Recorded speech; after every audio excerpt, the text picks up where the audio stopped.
Assalamualaikum warahmatullahi wabarakatuh. Alhamdulillahirabbil alamin. Pada kesempatan kali ini, semoga kita masih diberikan kesehatan, kelimpahan rezeki, dan kemudahan dalam menuntut ilmu. Amin amin ya rabbal alamin. Qala Allah Ta'ala bil kitabil karim, A'udzu billahi minasyaitonir rajim. Wa man adlamu mimman mana'a masajidallahi ay yudhkara fiha ismuhu wa sa'a fi kharabiha. Ulaika ma kana lahum ay yadkhuluha illa khaifin.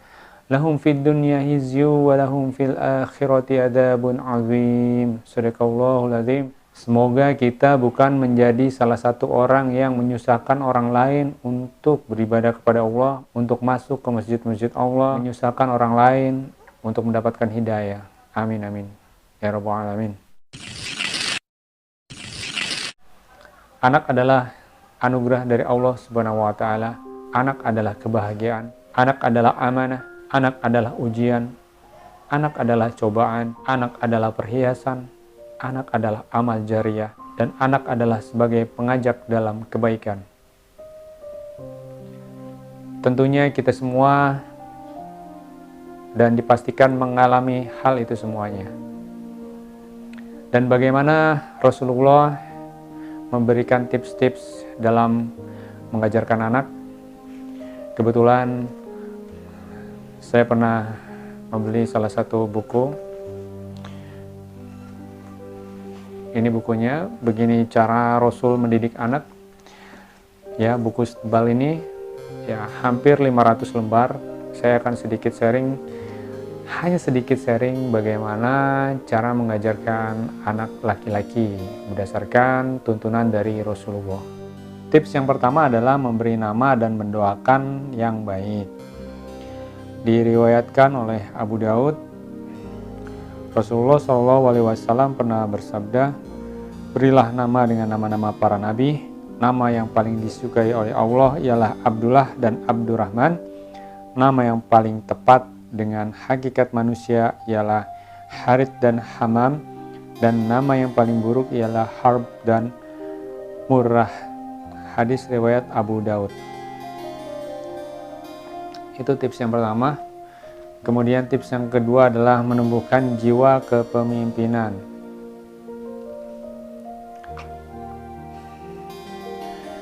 Anak-anak harus tahu bahwa Rasulullah adalah seorang pemimpin yang baik.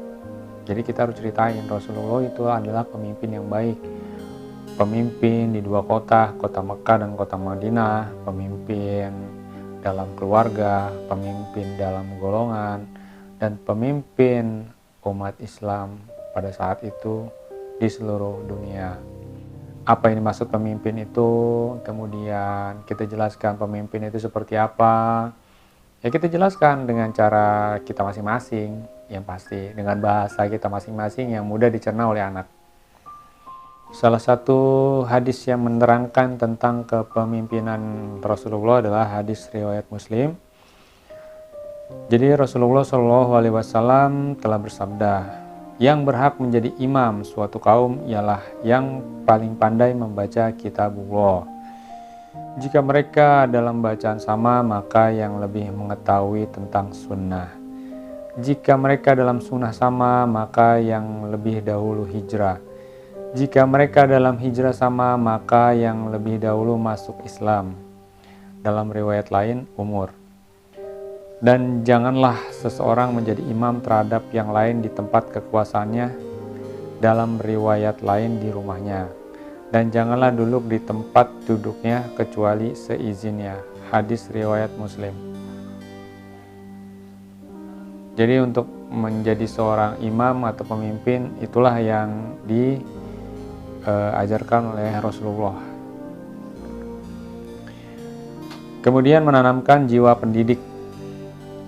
Menanamkan jiwa pendidik. Sebelum kita menanamkan jiwa pendidik, kita harus mencontoh menjadi pendidik yang baik. Ya. Salah satu hadis yang menjelaskan tentang hal tersebut, hadis riwayat Muslim.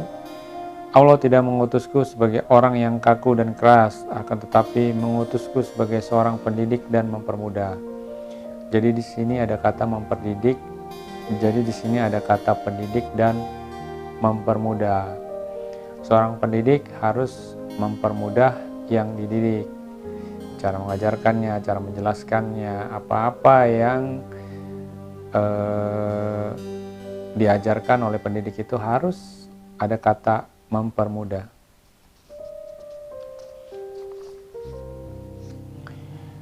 Kemudian yang keempat, menunjukkan kasih sayang. Menunjukkan dan memberikan kasih sayang tidak semata-mata menjadi tugas seorang ibu. Ayah pun bisa wajib menyayangi anak-anaknya. Dengan caranya masing-masing, kita bisa menunjukkan rasa kasih sayang kita kepada anak-anak kita masing-masing. Tips yang kelima adalah menanamkan akidah yang kuat. Nah, contoh misalnya, bumi siapa yang ciptain? Langit bumi ini siapa yang ciptain? Kasih tahu, Allah Subhanahu wa Ta'ala. Ya. Binatang ini siapa yang ciptain? Allah Subhanahu wa Ta'ala. Nasi ini dari mana? Dari mama? Bukan. Dari papa? Bukan. Ya, tapi dari Allah melalui orang tua sehingga masuk ke kamu. Dari Allah semuanya. Rezeki ini dari Allah. Pokoknya kita kasih tahu semuanya bahwa yang ada di bumi dan di langit itu hanya milik Allah. Ya. Kita cuma dipinjemin.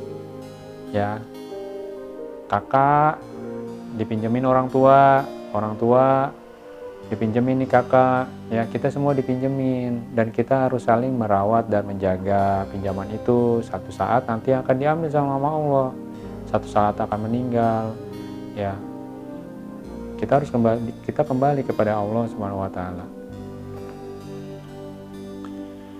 Kemudian tips yang ketujuh adalah mengajak anak-anak ke masjid. Ya, ini jadi satu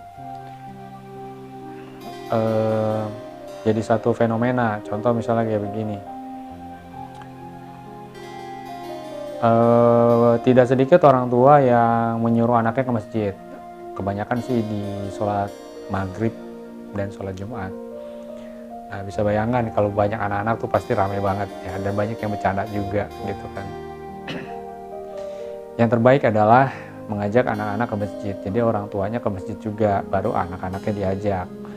Sehingga kalau yang terjadi demikian, biasanya anak-anaknya tidak bercanda. Kenapa anak-anak bercanda? Mungkin dia bercanda di rumahnya, ya, bercanda di rumahnya dengan adiknya atau apa. Disuruh sama orang tuanya, pergi kamu ke masjid daripada bercanda mulu, seperti itu. Ya udah, pergilah mereka ke masjid gitu kan. Dan pindahlah bercandanya di masjid gitu, seperti itu. Yang terbaik adalah mengajak anak-anak ke masjid. Jadi kita sebagai orang tua yang mengajak anak-anak kita ke masjid. Kemudian tips yang ketujuh adalah meneladani pemuda-pemuda muslim atau bisa jadi sahabat-sahabat Rasul. Buat para bunda dan para ayah yang suka berdongeng, bercerita sebelum tidur, ya bisa tuh dilakukan gitu kan. Tapi bagi orang tua yang tidak bisa bercerita atau berdongeng, mungkin bisa dibelikan buku-buku cerita ya terkait tentang pemuda-pemuda soleh di zaman dulu, pejuang-pejuang muslim, ya yang gagah berani, ya itulah yang dimunculkan, atau sahabat-sahabat Rasul yang gagah berani. Itu yang diceritakan atau yang disodorkan kepada anak-anak kita, agar apa? Agar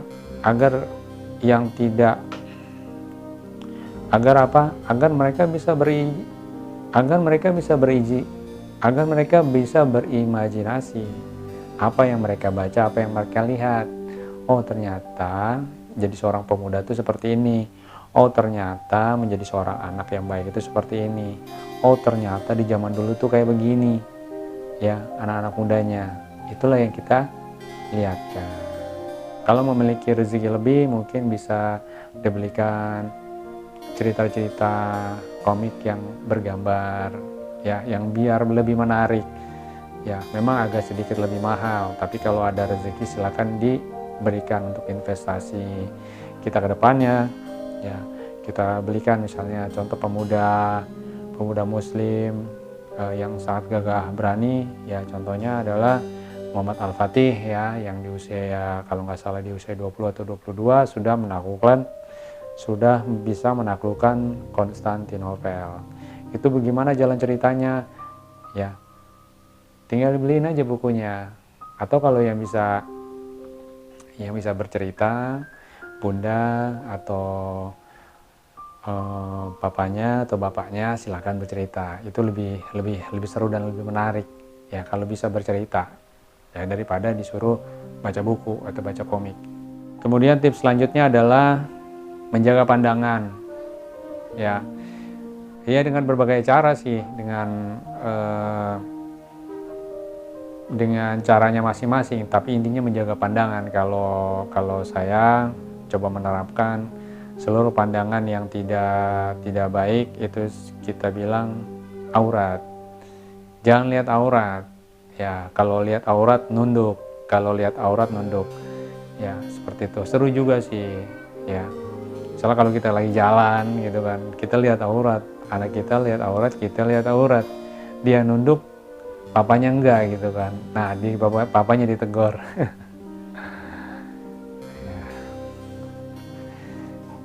Tapi kita ajari yang bahwa itu aurat, tidak memakai hijab itu aurat, ya. Kemudian melihat wanita dengan busana minim itu aurat, ya kita kasih tahu. Kemudian tips yang selanjutnya adalah membekali anak-anak kita akan menjadi seorang suami, sama seperti kita, ya. Satu saat akan menjadi seorang suami. Bagaimana kita ajarkan nanti dia mencari istri yang baik ya, atau menjadi calon anak-anak yang baik seperti apa gitu. Mungkin dia ngelihat figur mamanya atau dia punya imajinasi yang lain, tapi udah mulai diobrolin gitu kan dari kecil ya. Seperti itu kita ajak berdiskusi, kita ajak bicara. Dan yang tips yang terakhir adalah membekali anak-anak agar menjadi ayah yang baik. Hal yang sangat mustahil sekali pada saat kita berbicara kamu harus menjadi ayah yang baik kalau kita sendiri nggak baik gitu sama anak kita gitu kan, kurang mencontohkan yang baik. Jadi sebelum kita memberikan wejangan agar nanti kamu menjadi ayah yang baik, ya kita harus ngajarin juga, kita harus nyontohin juga menjadi ayah yang baik ya. Bagaimana menjadi ayah yang baik ya, para ayah mungkin lebih paham ya daripada saya. Itu aja 10 tips cara mendidik anak laki-laki dalam buku Begini Cara Rasul Mendidik Anak. Ada 400 hingga 500 lembar.